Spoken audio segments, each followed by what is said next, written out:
Hey guys, welcome back to Quick Academics. In today's video, I'm going to be teaching you guys how to solve this exponential problem.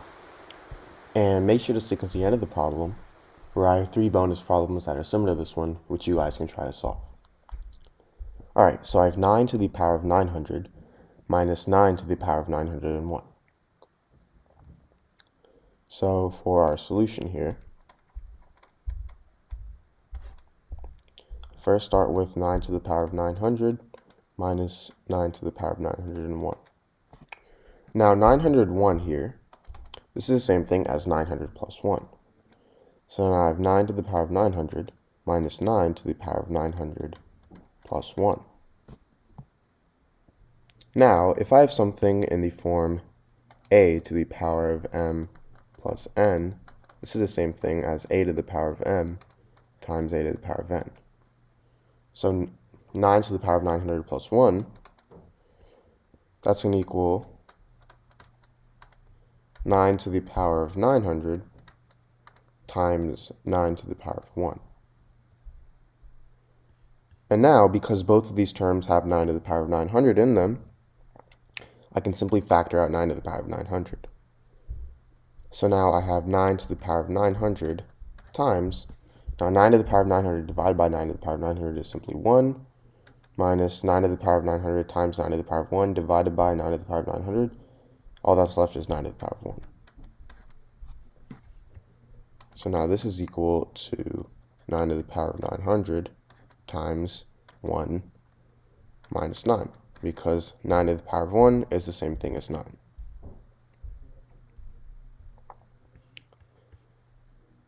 Now 1 minus 9, that's the same thing as negative 8. So I have 9 to the power of 900 times negative 8. Now negative 8, this is the same thing as 8 times negative 1. And negative 1 times 9 to the power of 900 is negative 9 to the power of 900. So now I have negative 9 to the power of 900 times positive 8.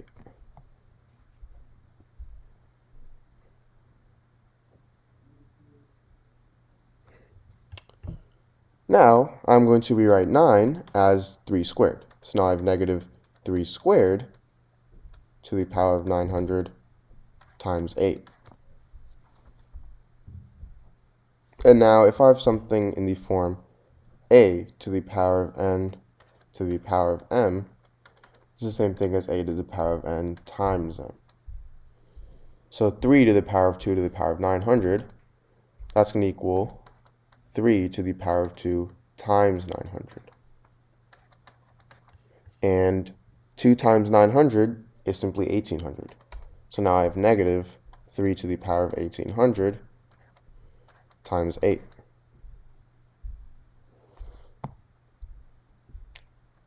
Now 8 I can rewrite as 2 to the power of 3, because we're trying to keep this as the simplest form as possible. So now I have negative 3 to the power of 1800 times 2 to the power of 3. So our answer here is negative 3 to the power of 1800 times 2 to the power of 3. So I have 8 to the power of 6 times 5 to the power of 5. So for my solution, 8 to the power of 6, we can rewrite as 8 to the power of 5 plus 1, because 6 is the same thing as 5 plus 1.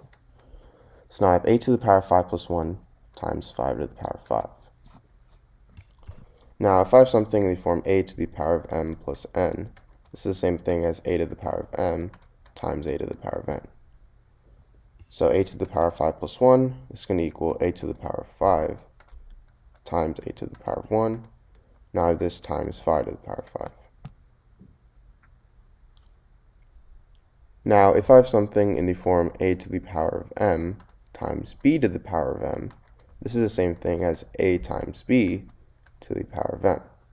So in this case, I have 8 to the power of 5 times 5 to the power of 5, and because these two have the same exponents, I can multiply these two. So this is going to equal 8 times 5 to the power of 5 times 8 to the power of 1. And now 8 times 5, this is 40. So now I have 40 to the power of 5 times 8 to the power of 1. And now 40 to the power of 5, well, 40, this is the same thing as 4 times 10. So now I have 4 times 10 to the power of 5 times 8. And now if I have something in the form a times b to the power of m, it's the same thing as a to the power of m times b to the power of m. So in this case, 4 times 10 to the power of 5, this is going to equal 4 to the power of 5 times 10 to the power of 5. Now I have this times 8.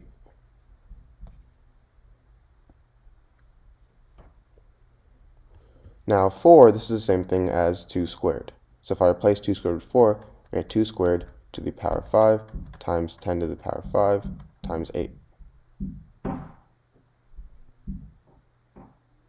Now if I have something in the form a to the power of m to the power of n, this is the same thing as a to the power of m times n. So 2 to the power of 2 to the power of 5, that's going to equal 2 to the power of 10, because 2 times 5 is 10. Now I have this times 10 to the power of 5 times 8. So now 8 is the same thing as 2 to the power of 3. So now I have 2 to the power of 10 times 2 to the power of 3 times 10 to the power of 5. Now if I have something in the form a to the power of m times a to the power of n, this is equal to a to the power of m plus n. So 2 to the power of 10 times 2 to the power of 3, that's going to equal 2 to the power of 10 plus 3, which is 13. So now I have 2 to the power of 13 times 2 to the power of 5. And 2 to the power of 13, this is equal to 8,192. And 10 to the power of 5, this is going to equal 1 with 5 zeros. So 1, 2, 3, 4, 5. Now if I multiply these two, I get 8192, 0, 0, 0, 0, 0. So this is my answer. All right, so we have 0 over 0 is equal to 2. So for my proof, I'm going to first start with 0 over 0. So 0 over 0, well, 0 is the same thing as 1 minus 1. So now I'm going to have 1 minus 1 over 1 minus 1. Now, this is the same thing as 10 minus 10. Anything minus itself is going to equal 0. So this is the same thing as 10 minus 10 over 10 minus 10.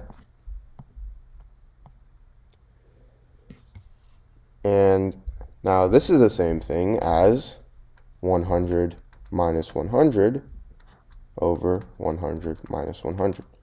So anything minus self is equal to 0. So now 100 minus 100 over 100 minus 100, well, 100, this is equal to 10 squared. So now for my numerator here, I'm going to switch 100 as 10 squared. So now I have 10 squared minus 10 squared. However, for my denominator, this is going to be different. 100 is also the same thing as 10 times 10. Well, 10 times 10 is the same thing as 10 squared. However, I'm not going to write 10 squared. I'm just going to write 10 times 10 for my denominator. So now I have 10 times 10 minus 10 times 10.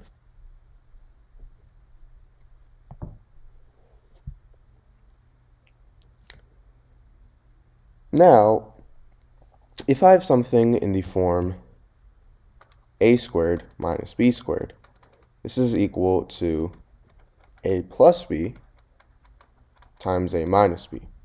So in this case, a is 10, and so is b. B is 10 as well. So this is going to equal 10 plus 10 times 10 minus 10. Now I have this over 10 times 10 minus 10 times 10. And now from here, I can actually factor out 10 from this. So if I factor out 10 from 10 times 10 minus 10 times 10, I get 10 times, well, 10 times 10 divided by 10 is simply 10, minus 10 times 10 divided by 10 is 10 as well. So my numerator is still 10 plus 10 over 10 minus 10. Now, as you can see, I have 10 minus 10 in my numerator and as well as my denominator. So these two can simply cancel out. So now I'm left with 10 plus 10 over 10. Now 10 plus 10 is 20. So now I have 20 over 10, which is simply equal to 2. So now I've just proved that 0 over 0 is equal to 2. So now I'm going to give you guys 3 seconds to go ahead and go back to the video. I'm going to let you guys pause the video and look back and find out where I made my mistake. Alright, so if you guys are wondering where the mistake was made, it was actually right here when I canceled out both 10 minus 10s. 10 minus 10 is actually equal to 0. So this means that I have 10 plus 10 times 0 over 10 times 0. And you can't actually divide 0 by 0 because 0 divided by 0 is actually undefined. So I can't cancel these two out because if I did, it would just be undefined. So that's actually where I made my mistake. You can't divide 0 with 0.